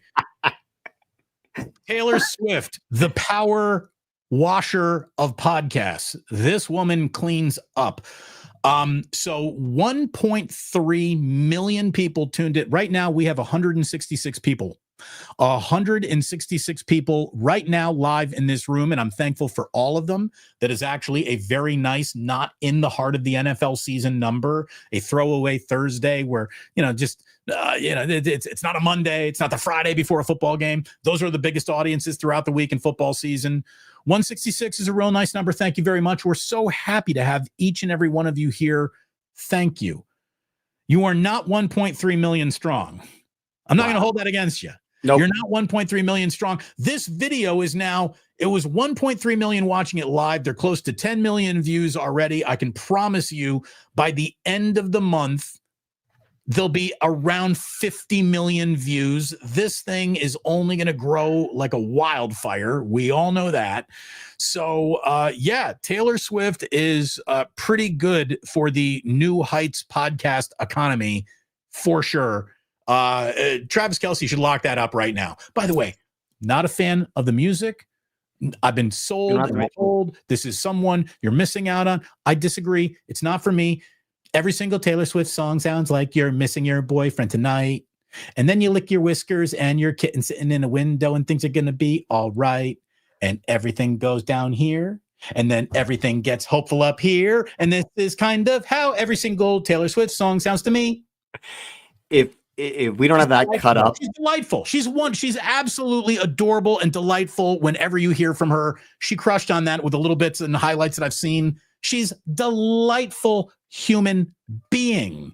So I fell in love. So here's what happened. So go do yourself a favor and watch the story of how it all came together for Travis, who was chasing Taylor and trying to get her a friendship bracelet with his phone number on it, and at a concert and trying to take the elevator down where he could see her, and it didn't all happen. She's wondering, did you contact my PR team? Because that's usually how I will end up meeting people. But no, you did it in this very like bull in a china shop way, and it worked. But the beautiful thing is to see them in a relationship that reminds you of a relationship you've been in your life. You almost feel it harkens back when you see them together. You really do remember what it was like to be in high school, to sort of have that kind of puppy love. And the fact that they've still got that. I mean, think about this. They've been together now. They've been together for a Super Bowl win. They've been together for a Super Bowl loss. I mean, this has spanned now. This is already beyond what we would have expected out of Taylor Swift and Travis Kelce. I'm impressed with their relationship, and I fell in love with her all over again. To see her on this podcast, to see her around Damon, much like you said, her songs don't necessarily resonate with you, and seeing her perform is not doing it for you. Seeing her with the earphones on, seeing her with the headphones on, talking in a microphone like this on a podcast next to two football players. Now you can relate to her. It was so relatable and adorable, and it just made me think, like, if I was early in my career with a girlfriend or fiance next to me and having her on the show, what that would be like. I so fell in love with all of it. It got me, and I took Adam, and for a moment she wasn't Taylor Swift. She was just a good-looking blonde girlfriend to Travis Kelce. And that's all she needed to be. Much like Jason. By the way, Jason's wife is also a good-looking blonde girl with a podcast, and that makes her incredibly likable. And there was Taylor Swift basically being that. And I loved every second of it. And I got to say, for anyone who hates on what's happening with Swift and Kelce, I think you're trying to be upset in the world. Well, you're probably not in a happy, healthy relationship yourself, and any happy, healthy relationship kind of bothers you a little bit. I don't begrudge you that either. I don't like super happy people getting, my nose rubbed in other people's happiness. I get it. I thought this was the path, though. See, what was great about this isn't me watching the AFC Championship game with cutaways to Taylor Swift that I think maybe is taking away from what I want from the game, right? All I want is more replays. All I want is whatever play just happened, show it to me 4 times from 4 angles. That's all I want. And every game, all I want is more replays. I don't need anything in the crowd unless it's a crying fan when something terrible happens. That'll take. But otherwise, I don't necessarily need the cutaways. Sandy Swift over here. It's call me that, please. I am a Swiftie right now. DeAndre Swift I was once. That's fine. And that's not a thing anymore in Philadelphia, but I'll take Taylor Swift. My point is, this was the funnel to get her here for you and me.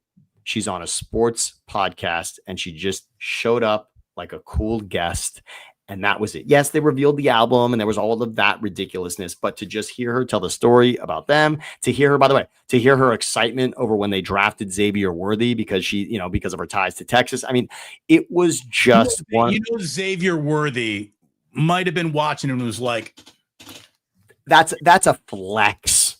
That is a flex. I mean, Travis Kelce's got the ultimate flex because that's not a bad girlfriend to have. But Xavier Worthy, that's a big flex. That Taylor Swift's sports knowledge is funneled through your path to the Kansas City Chiefs. By the way, awesome. So I saw that the University of Texas has already, of course, cut that on social media and put that out there. That's going to help Sarkisian recruit, right?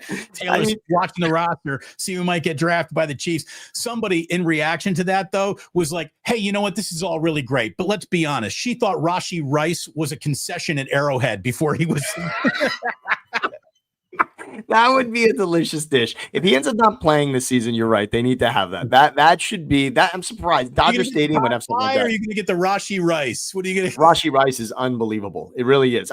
You know what? I'll do the steak instead of the chicken with the Rashee Rice this time. But yeah, that is. I don't even want to top anything. That's the greatest cap to that segment of all time. The Rashee Rice. Joseph Ehrenberg. Never win in a Super Bowl as long as Levi's the stadium. Oh, well, look at it this way. I thought your problem was Brock Purdy. Now you don't like the stadium. Well, boy. Okay. And there you go. It's just at least you two are coordinated in that, though, Damon. You do not like that stadium. You don't like it just about as much as Jim Harbaugh didn't like it the day he showed up for the unveiling. And he said, I don't know what you're talking about. I think they've done a great job, and I think it's aging wonderfully. But they're going to have a Super Bowl. Yeah, I know. Uh-huh. Yeah, and then everyone will have that opinion. Right. And then everyone in the media will come out here and be like, Super Bowls in the Bay Area suck, which is exactly what happened last time. Anyway, new 4K video boards, and it blinks. Enjoy, everybody. Are you ready for a little history, Sam? I know we were going to talk about the number 8 and crazy 8s and how Troy Aikman thought that he had copyrighted or trademarked the number 8. I don't know if Troy can just do that. Lamar Jackson wanted to do something around his number 8, and they were talking about grade 8s, number 8s. Obviously, Kobe wore the number 8. They don't like anyone in basketball wearing number 8s because when the official has to use 2 hands, what is this? Am I flashing the number 8, or is this number 53, or is this 35? That's why they didn't like Kobe wearing number 8, but Kobe could do whatever he wanted there for a minute, so he wore number 8. So did this guy.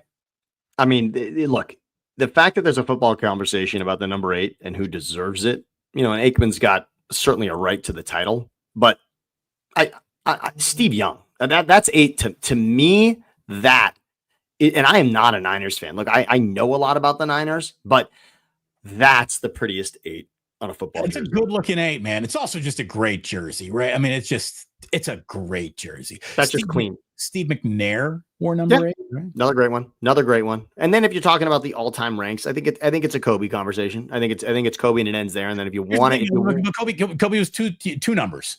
Yeah. So it's 8 or 24. That's fine. So maybe that takes a little bit of luster off it. And then I'll say, look, it came up a lot. Retired by the Lakers, doesn't he? Doesn't he have both numbers hanging around? Yes, he does. And by the way, he did a lot. If you look at the resumes of 24 and 8, he also did a lot as both numbers. So that was impressive. And I'll say this: I'm a hockey guy, and it came up a lot this past season because he set a record, and he set a record that Gretzky once had. But great 8 is Alex Ovechkin. I mean, the great 8 is Ovechkin. So that one is another one that's kind of there forever. And Lamar Jackson, I'm the guy who's always fighting to say Lamar Jackson deserves all of the flowers he gets. But I'll say in regards to this conversation, if you're trying to say that you want to stamp the number 8 in the NFL, I don't say it often because I think he's in big games. And I think it takes a lot more than just the quarterback to win those big games. But if he wants to have that conversation about his 8 mattering more than the guy we just showed and potentially Troy Aikman, I almost don't even have to say it. Yeah, you're going to have to, it's going to have to be a championship conversation. I got a little crazy 8s to throw at you as we get into today in history, which is where we always end the show. Hey, thank you very much to everyone for being here, a part of this today. Like and subscribe to both YouTube channels if you would, please. If you're watching over here, go give a like and a kiss on the forehead over there. Be like Christian Wilkins. Just walk around the entire locker room, kissing everybody on the forehead, making everybody feel really good about themselves. Are you ready? We begin with happy birthdays. Happy 80th. I told you we'd start with an 8. Happy 80th birthday to Steve Martin.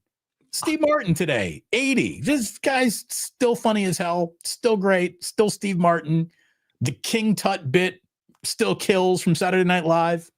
Okay, so number one favorite from a Steve Martin perspective, this is easy for me. But Parenthood, the movie, not the TV show. Parenthood, the movie, for those that have not seen it, and of course for anyone who has children, I dare you to find something that Steve Martin is he is both relatable and hysterical in that movie. It is a performance unlike anything else that he has done. I don't know that I could love anything more than his. My favorite's The Jerk. To me, Steve Martin in The Jerk at the very end when he's like, this paddleboard, this phone, this remote, that's all I need. I used to do that as a kid walking around the house with my mom. She'd yell at me and I'd be like, I need this coaster and this pen, and this box of cereal. That's all I need. And she'd start laughing and I'd get myself out of trouble. Comedy is a good way to get yourself out of trouble, kids. Brilliant. Write that down. Happy birthday, Steve.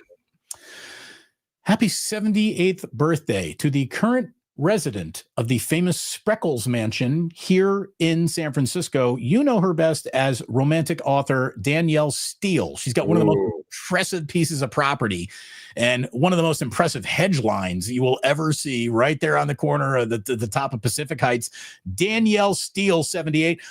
Danielle Steele had her season tickets right behind home plate in front of a friend of mine who had season tickets. And Danielle Steele was never, ever there. They were just the families, and they would constantly give them away to the point where I would go down there. I'd sit in my buddy's seats and I would always lean forward and I'd be like, do you know you're in Danielle Steele's seat? And most of the time people ddidn't even know that. Wow. One time I tapped some guy on the shoulder. I'm like, do you know you're in Danielle Steele's seats? And he turned around to me. He's like, yeah, it's my mother-in-law. And then I'm like, oh, we finally meet a Steele. That checks out. Danielle Steele seats. Happy 66th birthday to Magic Johnson. Did you think Magic was going to make it to 66? There was a time when certainly, and Pat O'Brien was part of that press conference when a big announcement happened that we thought for sure he wouldn't, but he luckily discovered the cure for AIDS. And yeah. And so good for him. Good for Magic, by the way. Magic is really a tremendous part of the Lakers history in two ways. I mean, he's both the most hilarious gif from a management standpoint with him laughing at that sort of impromptu press conference that he had. I'm not going to be here. No. So there's that. And then, of course, Magic is a player who will always be talked about as the pantheon of greatest Lakers of all time. And he deserves that moniker. And he really did. I mean, he set the league, what him and Larry Bird did for the league at that time. I mean, Yes, Magic, congratulations in every single way. A couple Pantheon beauties, if you don't mind me saying. Happy 59th birthday to Halle Berry. Happy 42nd birthday to Mila Kunis. Mila, so a quick story on Mila. So my girlfriend at the time, who you knew, Rebecca, was the girlfriend that I actually had when we first were roommates in San Francisco. Rebecca's mom was a teacher on sets, on different TV sets. So she was the teacher on that 70s show. So there was a birthday party. I was at Rebecca's one year, and it's certainly in one day. It was Rebecca's birthday party. We were running around the pool, and all of a sudden her mom said, "Sam, I want you to meet Mila." And I was like, "Hey, that's certainly a pretty girl. Great, Mila." And then I sort of then it clicked in my mind. I was like, "Oh my God." Yeah, she's beautiful in person without question, and really just also a hilarious, down-to-earth person. Well, the fact that one of, a truly beautiful woman is the voice of Meg Griffin on The Family Guy is just hysterical and makes every joke they play on her that much funnier. Because the opposite of getting ignored like Meg is the life that Mila Kunis has lived. True. And forgetting Sarah Marshall, for those that haven't or don't have it. She's great in that. Great in that. As far as pantheon of hilarious movies, please, if forgetting Sarah Marshall's outside of your top 6, rethink what you're doing. It's really good. It's really good. Happy 38th birthday to Tim Tebow, the greatest goal line running back in SEC history. Nobody has more rushing touchdowns than Tim Tebow in SEC history. And I got to tell you, I don't love the, religion is almost my only identity guy, but I like people who are genuinely themselves. And this is genuinely who he is. And there is an authentic honesty to him that I cannot help but admire. Tim Tebow, to me, even though we don't think alike in a lot of ways, is a really good stand-up guy, man. I like Tim Tebow. The world turned on Tim Tebow. I did not join the world in turning on Tim Tebow. There are certain moments in sports where you remember where you were and you were nowhere near the game. Okay? So I'm not talking about... Is it the Miracle at Mile High? So I'm going to say this. This is not about me telling a story about being at the game. This is not me at this playoff game where it's Big Ben against Tim Tebow. Okay. This is about I was actually at a UCLA Arizona basketball game that Sunday. And it was even before you get push notifications on your phone. I don't know. Someone must have texted me that it happened, but I wasn't watching the game. I was going to go back and watch it. It was the days of DVR. I was so stunned at hearing that the Broncos had just walked off the Steelers in overtime with one pass from Tim Tebow, and RIP Demaryius Thomas, who made an incredible play also on that. But the ball was so I look, for those that say, "Oh, Demaryius Thomas ran it all the way in," please watch that play again of Tim Tebow hitting Demaryius Thomas in the first play of overtime against Pittsburgh in that playoff game. It is a perfectly placed ball so that Thomas can run and keep his momentum the entire way. He flies past the Steelers defenders there to get the sideline and then blow past everybody in. But it is because the ball is placed where it is. It is a great play call. Now, whether Tebow checked into that or not, I don't know, but it was a great play call. It was incredible execution and good for Tim Tebow. I will never forget that outcome for a game that I was not invested in either team. I was not anywhere near the stadium. No way. It was just one of those, no fucking way. And then to see it, right? It wasn't just him pushing in from the 1 yard line, right? It was this epic overtime play. I mean, you can't, it was, and by the way, it was one of those okay, we've got new rules, okay, if a team scores first, they got to score a touchdown to win the game. Good night. Good. We don't have walk-offs like that in the NFL, and we won't now at all. That was a fucking walk-off. By the way, get that message to Kyle Shanahan before the next Super Bowl. This is not how this ends anymore. First. By the way, she's got one of my favorite tiny desks. She just headlined Outside Lands, was one of them anyways. Happy 27th birthday to Dochi. So there you go. There you go. We work in the now, in the new. You probably didn't think I knew that, but my anxiety against me. That's a great one. That's a great one. By the way, so did we talk about that already? So they're playing off the Giotti or whoever it was. Yes. That I used to know. Somebody that I used to know. Do you know what the hook is in there?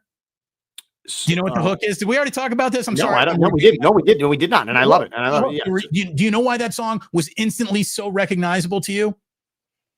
I give it to me because now I'll never hear it the same. You're gonna blow my mind here. Black sheep, have you any wool?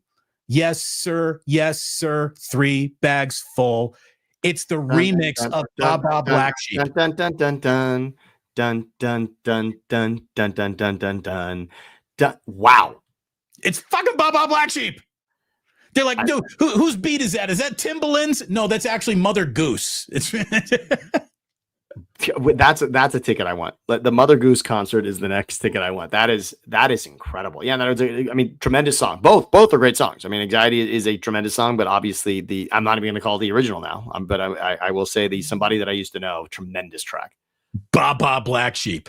Who had Baba Black Sheep is going to #1 all those years ago, and then almost getting back there with the Doechii remix. There you go. Okay. Speaking of audio recordings, today in 1888, talking about coming up eights again, 1888, an audio recording of an English composer named Arthur Sullivan's The Last Chord was one of the first recordings of music ever made, and it was played during a press conference where Thomas Edison introduced the phonograph in London. Not only 2 days ago, we were talking about how a year on this day, Thomas Edison invented the phonograph.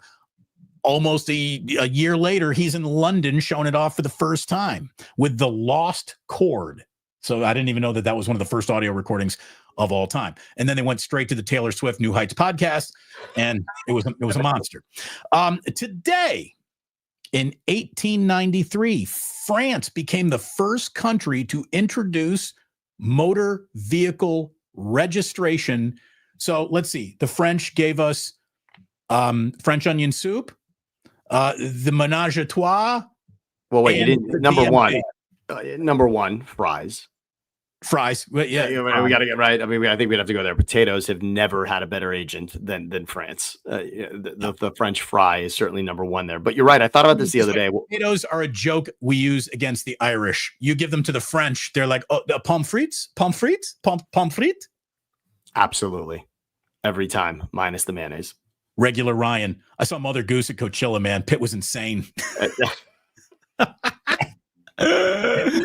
you, Ryan.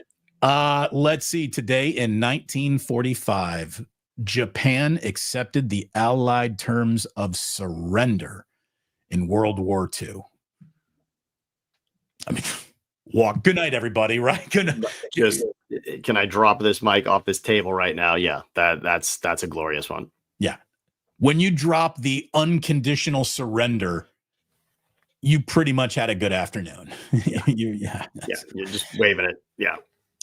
Today in 1959, the first official meeting of the American Football League happened. The AFL, born today in 1959, it would join this little outfit and become something called the NFL. How about that?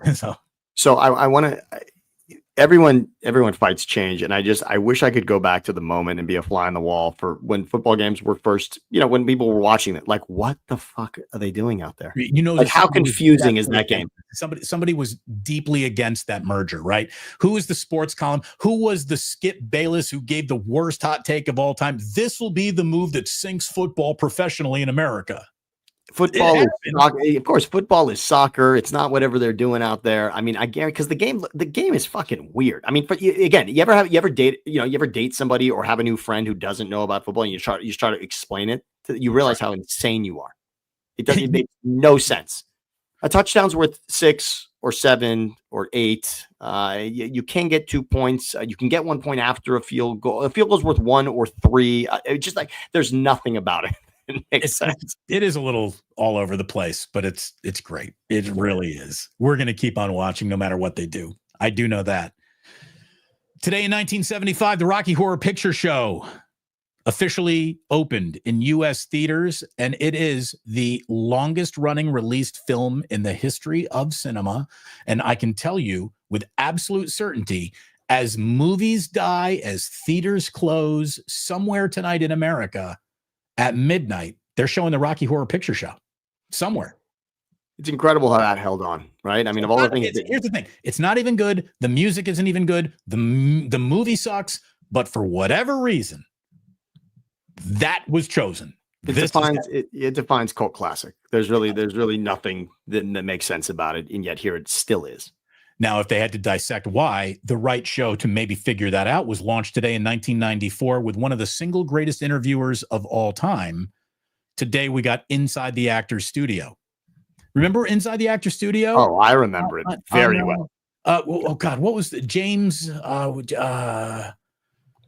even have to find it. I knew it. It came to me. Yep. James Lipton. If you want to study how to do a well-researched interview, go watch any interview James Lipton ever did. His interview prep is something that I studied to become better for interviews. Again, you know that he has a staff helping him, but what he does, the way that he just becomes a member of that person's family, rattling things off as if he was there when they happened. It's incredible. In 2000, Dora the Explorer premiered on Nick Jr. and unfortunately was the victim of ICE raids in South Park's last episode. So everyone had to go to jail. Then they went to go get Heaven when the ICE raided Heaven. Come on, that was incredible. Fucking amazing. South Park, thank you for doing that. Backpack. Yeah, Dora, way to go.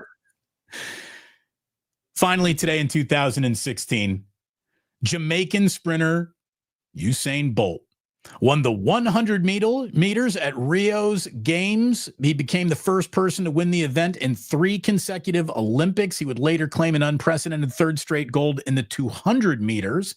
And all I can tell you for a minute there, he might have truly been, without a doubt, the fastest man on the planet. For a smidge, as recognizable an athlete we've ever had on a planet. And if he had any hands on him whatsoever, he would have been really famous because they would have drafted him at Alabama. And he would have been, couldn't imagine if Usain Bolt actually had athletic ability. Well, it happened. They put him on the field.